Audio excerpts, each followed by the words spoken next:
7 signes que, même dans le silence, Dieu agit dans ton cœur.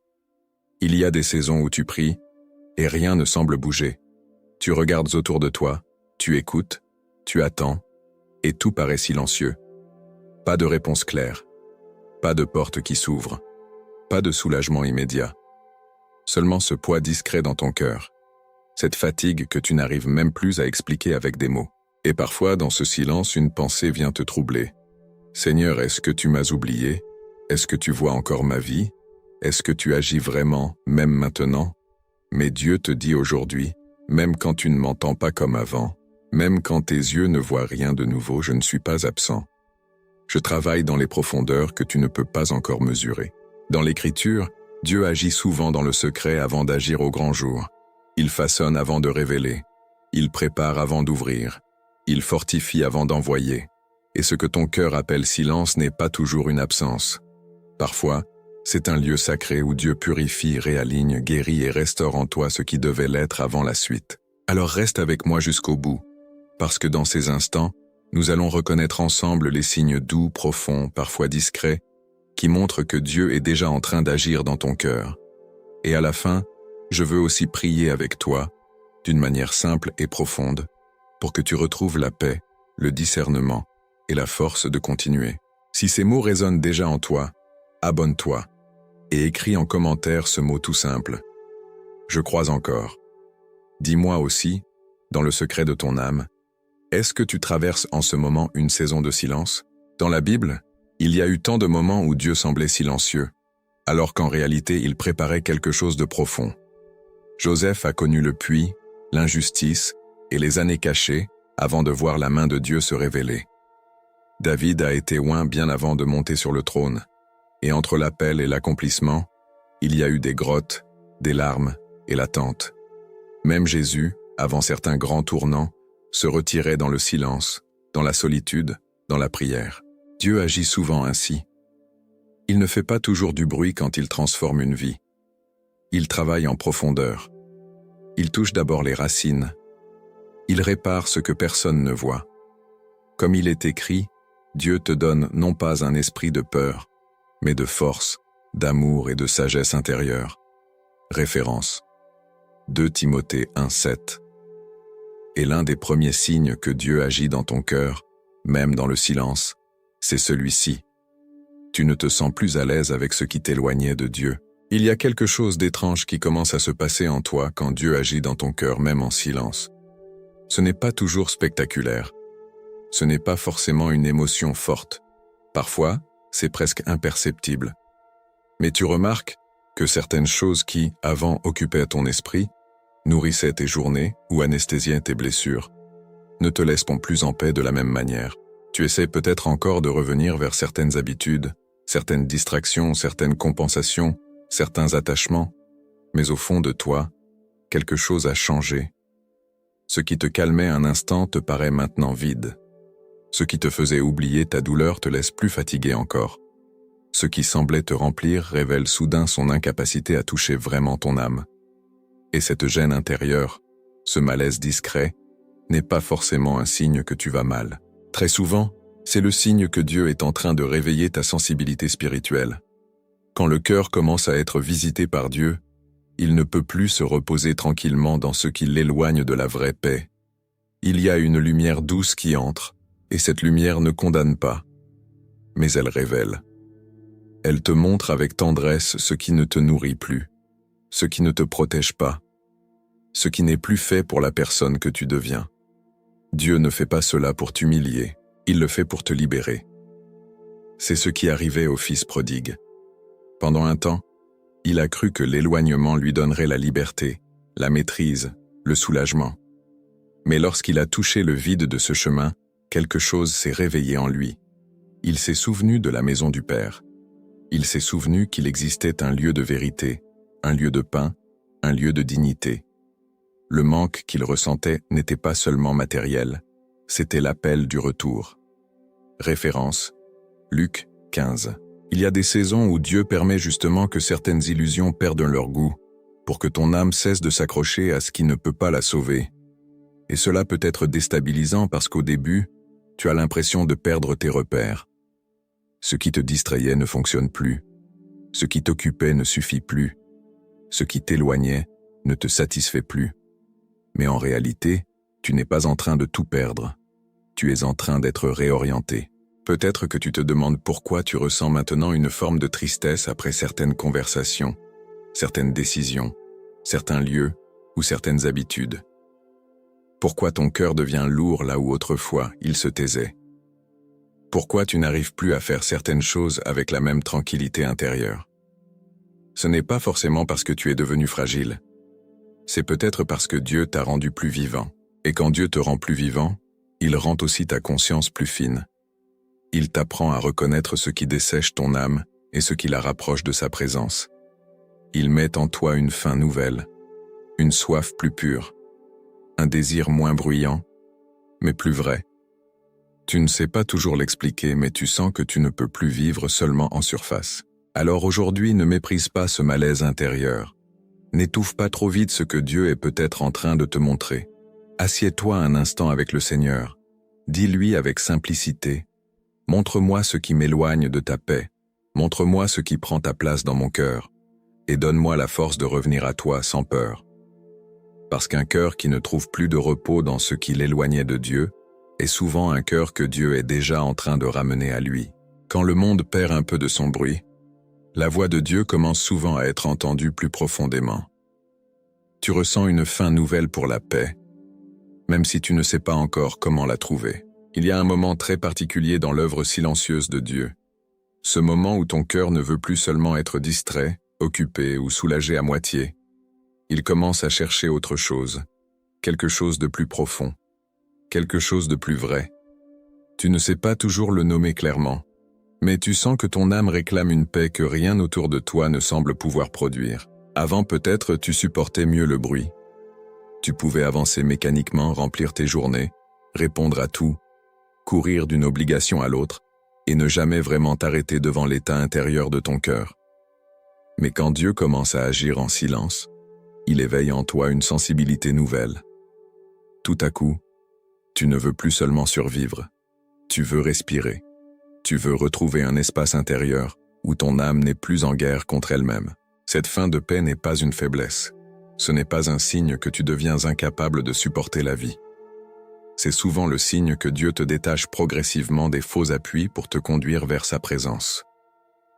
Parce qu'il y a une grande différence entre l'absence momentanée de problèmes et la paix de Dieu. L'une dépend des circonstances. L'autre descend au plus profond de toi, même au milieu de l'incertitude. Jésus l'a dit avec une tendresse immense. « Venez à moi, vous qui êtes fatigués et chargés, et je vous donnerai du repos. » Référence, Matthieu 11, 28, 30. Il n'a pas dit « Venez à moi seulement quand tout sera réglé ». Il n'a pas dit « Venez à moi quand vous serez fort, stable, irréprochable ». Il a parlé à ceux qui portent un poids, à ceux qui avancent avec le cœur serré, à ceux qui ont besoin de repos avant même d'avoir toutes les réponses. Voilà pourquoi ce désir de paix qui monte en toi est précieux. Peut-être que tu ne sais pas encore comment prier comme il faut. Peut-être que tu ouvres parfois la Bible sans savoir par où commencer.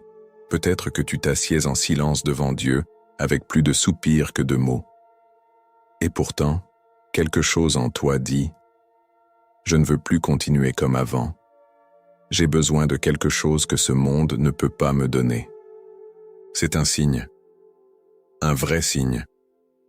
Parce que lorsque Dieu agit dans ton cœur, il ne commence pas toujours par te donner toutes les explications. Souvent, il commence par créer en toi le désir juste, il allume une faim sainte. Il fait naître une nostalgie du repos. Il te montre sans discours compliqué que ton âme a été créée pour vivre près de lui. David connaissait cela. Dans plusieurs psaumes, on sent cette soif profonde.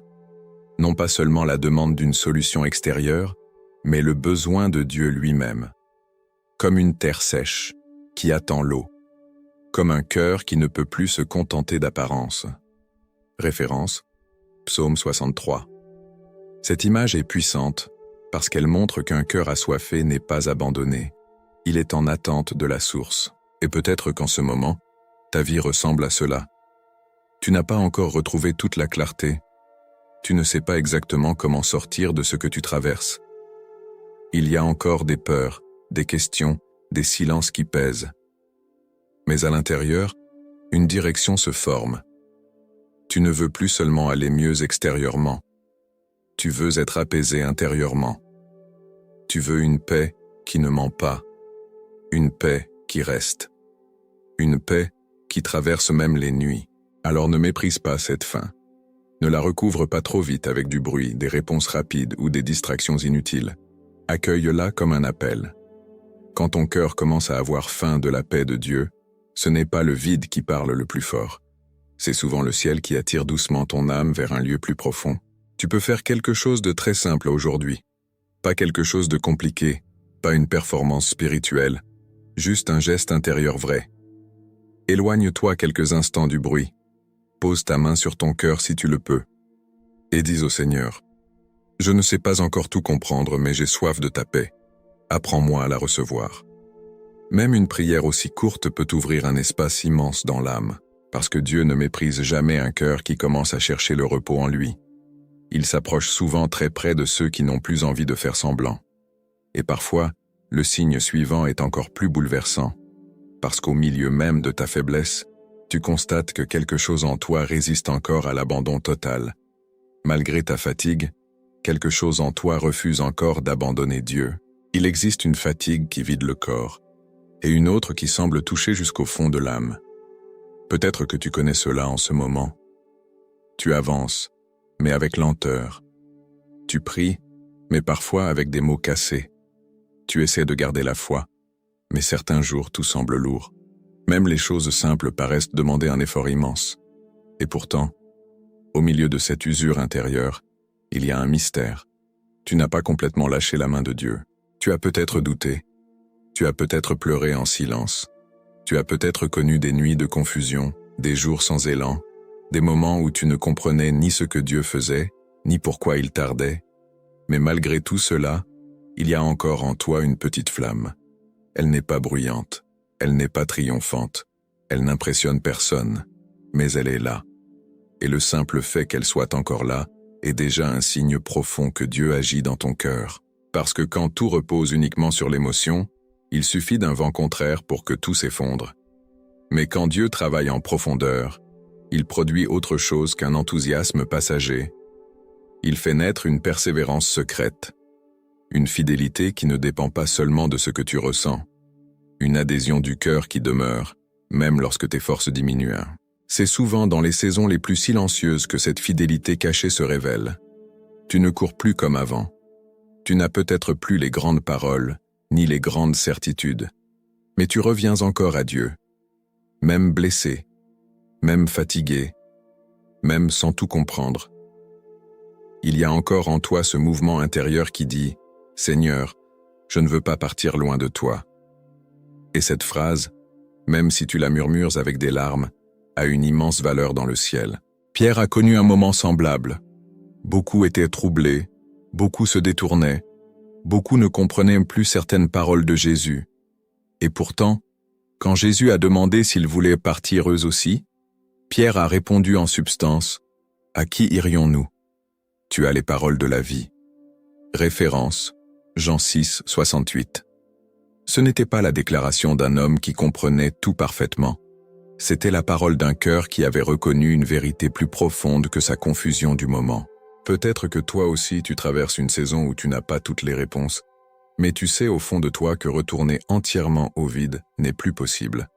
Quelque chose en toi sait que, même dans le silence, Dieu reste la seule source véritable. Même quand tu ne sens pas sa présence avec intensité, ton âme continue à se tourner vers lui. Même quand la route semble longue, ton cœur ne trouve pas d'autre maison.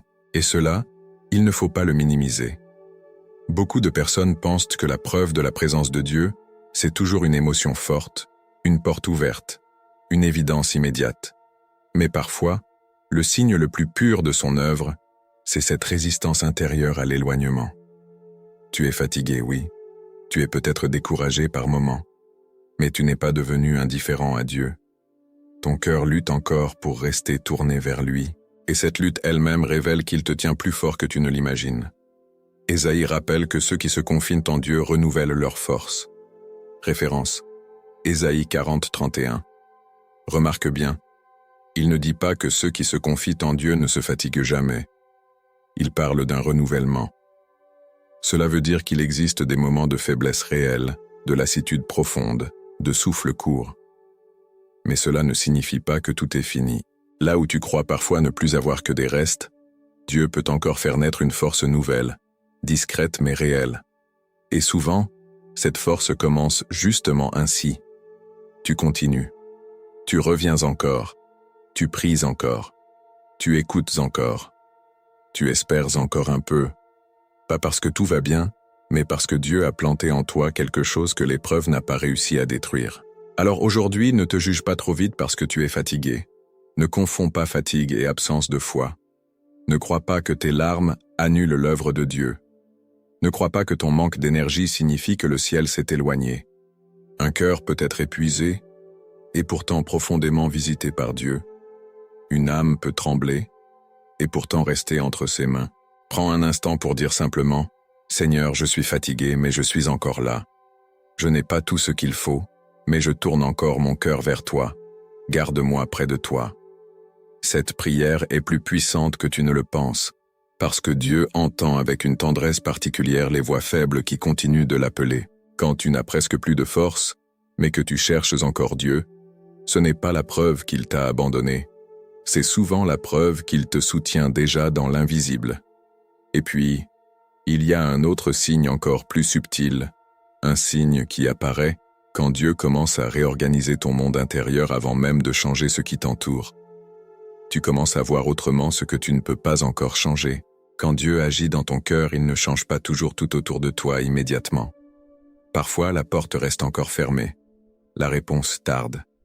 La situation qui te fatigue continue de peser. Et pourtant, quelque chose commence déjà à bouger en profondeur. Ton regard n'est plus tout à fait le même. Au début, tu regardais cette saison seulement avec douleur.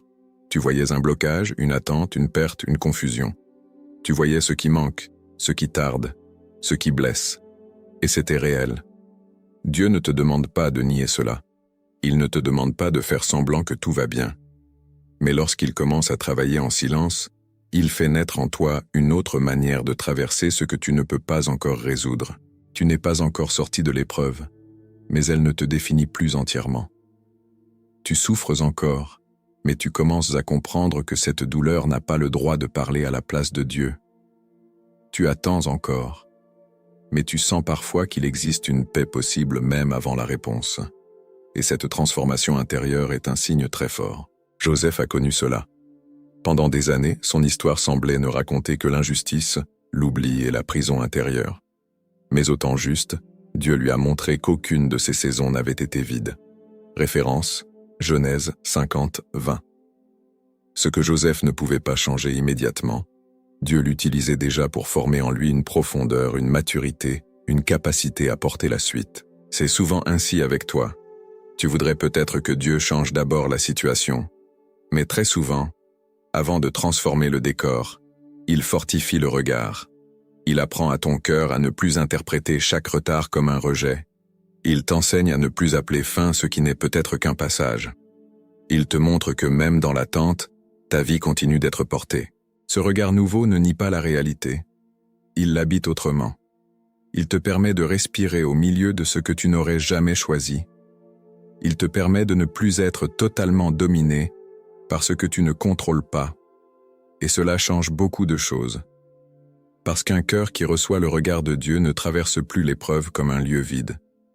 Il commence à discerner qu'il y a là aussi une œuvre cachée. Alors aujourd'hui, tu peux dire simplement « Seigneur, je ne peux pas encore changer ce que je traverse, mais change ma manière de le regarder. Donne-moi ton regard, ta paix, ta lumière. » Et parfois, c'est précisément là que le silence commence à devenir un lieu de transformation. Tu commences à désirer la vérité plus que le soulagement immédiat. Il y a un moment dans la vie intérieure où quelque chose devient plus profond. Tu veux encore que Dieu te soulage, bien sûr. Tu veux que la douleur s'allège, que l'attente se termine, que la paix revienne plus clairement. Mais au milieu de cette demande légitime, une autre faim commence à naître en toi. Tu ne veux plus seulement sortir vite de la souffrance, tu veux comprendre ce que Dieu veut faire de vrai dans ton cœur. Et cela, c'est un signe très précieux. Parce qu'au début, quand on souffre, on cherche surtout à respirer. On veut que la pression tombe. On veut retrouver un peu d'air. Et Dieu accueille cela avec compassion. Mais lorsqu'il agit en profondeur, il fait grandir dans l'âme un désir plus mûr. Tu ne dis plus seulement « Seigneur, enlève cette douleur ». Tu commences aussi à dire « Seigneur, montre-moi ce que tu veux guérir, éclairer, réordonner en moi ». Cette prière marque un tournant. Elle montre que ton cœur n'est plus seulement dans l'urgence. Il entre dans la vérité. Et la vérité selon Dieu ne vient pas pour accuser. Elle vient pour libérer. Jésus a dit que la vérité rend libre. Référence. Jean 8, 32. Cela veut dire qu'il existe des mensonges silencieux qui fatiguent l'âme, la peur que rien ne changera, l'idée que tu es seul, la croyance que tout dépend de ta force, le sentiment que ton histoire est brisée pour toujours. Quand Dieu agit en silence, il commence souvent par briser ces mensonges. Il le fait avec douceur mais avec profondeur. Il t'amène à reconnaître certains faux appuis. Il te montre où tu cherchais la paix en dehors de lui. Il révèle les blessures que tu avais cachées sous des habitudes ou sous du bruit. Non pour t'humilier, mais pour guérir la racine. David priait ainsi. Il demandait à Dieu de sonder son cœur et de le conduire sur le bon chemin. Référence. Psaume 139, 23-24. Ce n'était pas la prière d'un homme parfait, mais celle d'un homme vrai. Et c'est exactement ce que Dieu aime, un cœur qui accepte d'être éclairé par sa présence. Peut-être qu'aujourd'hui, toi aussi, tu sens cela. Tu ne veux plus seulement aller mieux pour quelques heures. Tu veux une paix réelle, une paix bâtie sur la vérité, une paix qui tient même quand tout n'est pas encore réglé. Et cette fin-là est déjà une grâce. Parce qu'un cœur qui commence à préférer la vérité au soulagement immédiat est un cœur que Dieu est déjà en train de préparer pour quelque chose de plus solide. Tu peux alors lui dire « Seigneur, éclaire-moi sans me briser, montre-moi la vérité avec ta douceur, guéris ce que je ne sais pas réparer. » Cette prière ouvre un chemin profond. Et souvent, c'est là que l'âme commence réellement à être restaurée. Au milieu du silence, ton cœur recommence à devenir plus doux. L'un des signes les plus profonds que Dieu agit dans ton cœur, c'est que la douleur ne te durcit pas totalement. Elle t'a marqué? Oui. Elle t'a fatigué? Oui. Elle t'a peut-être rendu plus prudent, plus silencieux, plus fragile par moments. Mais au fond de toi, il reste encore une capacité à ressentir, à aimer, à pardonner peu à peu, à ne pas devenir entièrement froid. Et cela est précieux, parce que la souffrance prolongée peut enfermer un cœur. Elle peut le rendre dur, fermé, méfiant. Elle peut pousser une personne à se protéger en cessant d'espérer, en cessant de s'ouvrir, en cessant même de croire que la douceur a encore une place dans sa vie. Alors quand, malgré tout ce que tu as traversé, tu constates qu'il te reste encore de la tendresse, de la compassion, une capacité à être touché, il faut reconnaître que Dieu est déjà à l'œuvre. Ézéchiel rapporte cette promesse de Dieu. Enlevez le cœur de pierre et donnez un cœur de chair. Référence, Ézéchiel 36, 26. Quelle image bouleversante. Dieu ne veut pas seulement que tu continues à avancer extérieurement. Il veut aussi empêcher ton cœur de se figer dans l'amertume. Il veut te garder vivant à l'intérieur. Redevenir doux ne veut pas dire devenir faible. Cela ne veut pas dire oublier ce que tu as vécu. Cela ne veut pas dire laisser tout entrer sans discernement. La douceur de Dieu n'est pas naïve. C'est une force apaisée. C'est un cœur qui a connu la nuit, mais qui refuse de devenir à son tour une nuit pour les autres. Peut-être que tu le remarques dans de petites choses. Tu es encore touché par une parole simple. Tu pries encore pour quelqu'un qui t'a blessé. Tu ressens encore de la compassion pour ceux qui souffrent. Tu ne veux pas que la douleur décide de la personne que tu vas devenir. Et ce désir-là est déjà très beau. Il révèle que Dieu protège quelque chose de saint en toi. Jésus dit qu'il est doux et humble de cœur. Référence, Matthieu 11, 29. Cela signifie que plus Dieu agit en toi, plus il t'approche de cette qualité profonde. Pas une douceur fragile, mais une douceur guérie. Une douceur qui ne nie pas la vérité, mais qui refuse la dureté comme refuge. Alors aujourd'hui, ne méprise pas ta sensibilité. Remets-la à Dieu. Dis-lui, Garde mon cœur vivant. Ne laisse pas la douleur le durcir. Apprends-moi la douceur qui vient de toi. Car lorsqu'un cœur recommence à devenir doux après avoir tant souffert, ce n'est pas de la faiblesse. C'est souvent l'un des plus beaux signes que Dieu le restaure en silence. Le silence de Dieu commence à te sembler habité et non plus vide. Au début, le silence de Dieu peut être l'une des choses les plus difficiles à porter. Tu pries et rien ne semble répondre. Tu attends et rien ne paraît bouger. Tu voudrais une direction claire, un signe net, une parole forte. Mais au lieu de cela, il y a un espace calme, presque déroutant, qui semble parfois te renvoyer à tes propres questions. Et pourtant, quand Dieu agit profondément dans ton cœur, ce silence commence à changer de visage. Il ne devient pas forcément spectaculaire, il ne se remplit pas soudain de réponses immédiates. Mais tu commences à sentir qu'il n'est plus complètement vide. Il y a une présence douce, une paix légère, un soutien intérieur difficile à expliquer. Tu ne peux pas toujours mettre des mots dessus, mais tu commences à comprendre que Dieu peut être très proche sans faire de bruit. Élie a vécu cela. Il y eut le vent, le feu, le tremblement.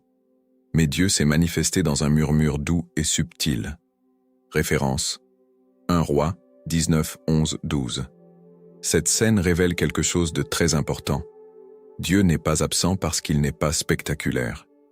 Il sait se révéler avec délicatesse. Il sait parler dans une paix que seul un cœur attentif peut discerner. Peut-être qu'en ce moment tu commences à vivre cela. Tu ouvres la Bible, et une phrase simple t'accompagne toute la journée. Tu t'assieds quelques minutes dans le silence, et même sans émotion forte, tu ne te sens plus totalement seul. Tu lèves les yeux avec un soupir, et ce soupir devient déjà une rencontre. Rien n'est encore parfaitement clair, mais le vide absolu recule. Le psaume 23 rappelle que même dans la vallée la plus sombre, Dieu est avec toi. Référence. Psaume 23, 4. La vallée n'a pas disparu, mais elle n'est plus traversée seule. Voilà ce qui change tout. La présence de Dieu ne supprime pas toujours l'attente immédiatement, mais elle transforme l'attente en un lieu habité. C'est un signe très profond. Parce qu'un cœur qui commence à reconnaître Dieu dans le silence n'a plus besoin de vivre dans la panique permanente. Il apprend à respirer autrement. Il découvre qu'il est possible d'être encore dans l'inconnu, sans être abandonné, d'être encore dans l'attente, sans être dans le vide. Alors aujourd'hui, reste un peu devant Dieu, même sans grands mots, et dis-lui « Apprends-moi à te reconnaître dans le silence. Fais-moi sentir que tu es là, même quand tout semble calme. » Parfois, c'est ainsi que naît une foi plus profonde, moins dépendante du bruit, plus enracinée dans la présence. Sans raison apparente, tu recommences à croire que ton histoire n'est pas terminée. Il y a des saisons où l'âme se fatigue au point de ne plus rien attendre.